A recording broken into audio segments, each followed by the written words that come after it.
इस वीडियो में हम बात करेंगे स्टोक्स लॉ और टर्मिनल वेलोसिटी के बारे में। इस लॉ के अकॉर्डिंग जब किसी स्पेरिकल बॉडी को साइंटिस्ट स्टोक्स ने बॉडी जो ली इसको करने के लिए स्पेरिकल होनी चाहिए वो, ठीक है, क्योंकि स्पेरिकल बॉडी जब लेंगे हम तो उसके लिए कैलकुलेशन थोड़ी इजी हो जाती है। तो जब किसी स्पेरिकल बॉडी को किसी फ्लूइड में फ्रीली फॉल करते हैं तो वो अपने वेट की वजह से डाउनवर्ड डायरेक्शन में मूव करती है और उसकी वेलोसिटी लगातार बढ़ती चली जाती है, ठीक है, क्योंकि उस पर ग्रेविटी काम करती है। लेकिन वेलोसिटी बढ़ती है, लेकिन साथ के साथ उस पर दो अपोजिट फोर्स भी काम करते हैं। जैसे ये बॉडी है, ये एयर में है, जैसे हम इसको फ्रीली फॉल कर रहे हैं तो ये लिक्विड में आएगी और अपनी वेलोसिटी को बढ़ाएगी क्योंकि mg वेट नीचे की तरफ काम कर रहा है। लेकिन साथ के साथ इस पर दो फोर्स ऊपर की तरफ काम करते हैं। एक तो करता है फोर्स ऑफ विस्कस, ठीक है, और दूसरा बॉयंसी इस पर काम करती है, यानी अपथ्रस्ट काम करता है अपवार्ड डायरेक्शन में। तो उन्होंने बताया कि भाई ये एफ भी तो कांस्टेंट रहता है,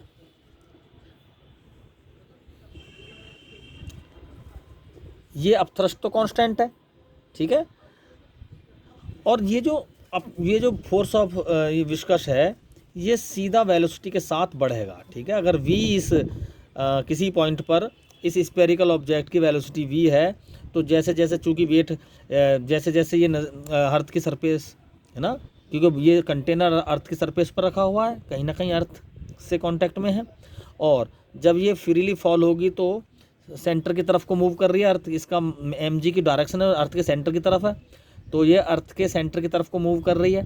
तो जैसे जैसे नज़दीक आएगी अर्थ की सरफेस के तो वैसे वैसे वेट mg की वजह से इसका वेलोसिटी बढ़ेगी, और वेलोसिटी बढ़ने के साथ साथ ये f बढ़ेगा, ठीक है, फोर्स ऑफ विस्कस बढ़ेगा।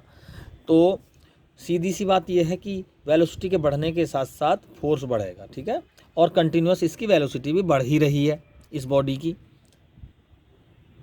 तो फोर्स ऑफ विस्कस वेलोसिटी के साथ बढ़ने के साथ बढ़ता है, तो अब हम इसको लिख सकते हैं F = 6 पाई ईटा। तो उन्होंने एक कांस्टेंट दिए, ग्रेजुएशन लेवल पर तो इसका डेरिवेशन है, लेकिन 12th स्टैंडर्ड पर हम डायरेक्ट लिख सकते हैं कि भाई फोर्स जो है वेलोसिटी के साथ बढ़ेगा और साथ में फिर इक्वल कब होगा 6 पाई ईटा। ये ईटा क्या है यहाँ पर, विस्कोसिटी ऑफ लिक्विड, ठीक है।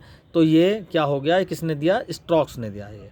तो यहाँ पर फोर्स ऑफ विस्कस क्या होगा, 6 पाई ईटा RV। अब देखते हैं कि टर्मिनल वेलोसिटी क्या है। देखो जैसे जैसे बॉडी इस लिक्विड में को फॉल हो रही है तो इसकी वेलोसिटी बढ़ेगी, और वेलोसिटी बढ़ेगी तो अपवार्ड फोर्स विस्कस फोर्स बढ़ेगा, F भी तो कांस्टेंट ही है। लेकिन हम मान रहे हैं जो अपवार्ड फोर्स है FV और F है वो जब तक कम है किससे, बॉडी के वेट से, तब तक तो वेलोसिटी बढ़ेगी इसकी बॉडी की। लेकिन जब वेलोसिटी बढ़ेगी तो F बढ़ेगा कंटिन्यूस। तो जब ये बढ़ता चला जाएगा तो ये जो लेफ्ट हैंड साइड की फोर्स की वैल्यू वो बढ़ती चली जाएगी। तो ये वैल्यू बढ़ते बढ़ते एक कंडीशन ऐसी आएगी mg के बराबर हो जाएगी, ठीक है।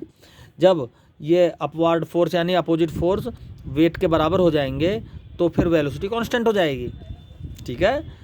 बॉडी की वेलोसिटी कब बढ़ेगी, जब तक ये mg इन दोनों अपोजिट फोर्सों से ज़्यादा है, जब तक ये इसकी वेट की वजह से वेट जब तक ज़्यादा है दोनों FV और F से, तब तक वेलोसिटी बढ़ेगी। लेकिन जिस कंडीशन में F और FV का सम mg के बराबर हो जाएगा उस कंडीशन में वेलोसिटी क्या हो जाएगी, कांस्टेंट हो जाएगी। और इस कांस्टेंट वैल्यू को ही क्या कहते हैं, वेलोसिटी को क्या कहते हैं, टर्मिनल वेलोसिटी बोलते हैं। जैसे क्लाउड्स में से, रेनी सीजन में क्लाउड्स में से वाटर ड्रॉप निकलती है, तो जैसे ये स्पेरिकल बॉडी वाटर में को मूव कर रही है वैसे ही एयर भी फ्लूइड है, और क्लाउड्स में से जैसी ड्रॉप निकलती है तो वो फ्लूइड एयर एक फ्लूइड है ना, तो उसमें फॉल होती है, अर्थ की तरफ आती है, तो उस पर भी दो अपोजिट फोर्स काम करेंगे, बॉयंसी और फोर्स ऑफ विस्कस। और एक कंडीशन में जब दोनों फोर्स ड्रॉप के वेट के बराबर हो जाएंगे तो ड्रॉप की वेलोसिटी क्या हो जाएगी, कांस्टेंट, यानी उसके वो टर्मिनल वेलोसिटी को प्राप्त हो जाएगी, उसकी वेलोसिटी कितनी हो जाएगी, टर्मिनल वेलोसिटी के बराबर। तो जब बारिश के दिनों में हम देखते हैं आकाश से क्लाउड से जब बारिश होती है, बूंद आती है नीचे, तो वो कांस्टेंट स्पीड के साथ आती हैं। तो अब हम इस v की वैल्यू को कैलकुलेट करेंगे, ठीक है। तो एफ वी और एफ, इनकी वैल्यूज़ को हमें पता है, एफ वी क्या है, mg, और एफ क्या है, 6 पाई ईटा आर वी, और ये capital mg, weight of spherical body.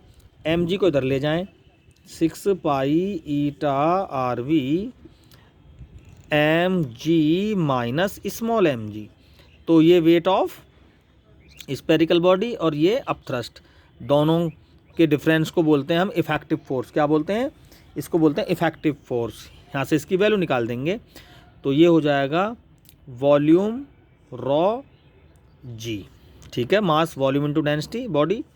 यहाँ से हो जाएगा वॉल्यूम, बॉडी के वॉल्यूम के बराबर सिग्मा जी, सिग्मा यहाँ पर क्या है, अब लिक्विड की डेंसिटी, ठीक है। तो इसको लिख सकते हैं हम 6 pi eta r v rho minus sigma into g. इसको हम कैलकुलेट कर सकते हैं और यहाँ से हम v की वेलोसिटी फाइंड कर सकते हैं। तो देखे करते हैं इसको ज़रा। तो यहाँ पर देखो, ये v क्या, वॉल्यूम स्पेरिकल बॉडी है, 4/3 पाई आर क्यूब, तो r से r कैंसिल हो जाएगा, तो इसलिए यहाँ पर कैलकुलेशन थोड़ी ईजी हो जाती है। तो देखते हैं, 6 पाई ईटा आर वी और साथ में लिख दिया हमने v की value 4/3 pi r cube rho minus sigma into g. तो यहाँ से पाई कैंसिल, आर से ये स्क्वायर बन गया, 2 3 जा 6, 2 2 जा 4। तो यहाँ से ईटा v निकाल सकते हैं हम 2/9 r square rho minus sigma, ठीक है, इंटू जी अपॉन ईटा। तो ये हो गया यहाँ से, ये है टर्मिनल वेलोसिटी का एक्सप्रेशन। ईटा क्या है यहाँ पे, कोफिशिएंट ऑफ विस्कोसिटी, रॉ है स्पेरिकल बॉडी की डेंसिटी, सिग्मा है लिक्विड की density, g gravitational acceleration, r radius of spherical body, और 2/9 कांस्टेंट, और v क्या है यहाँ पर, टर्मिनल वेलोसिटी। तो ये है टर्मिनल वेलोसिटी का एक्सप्रेशन। Thank you.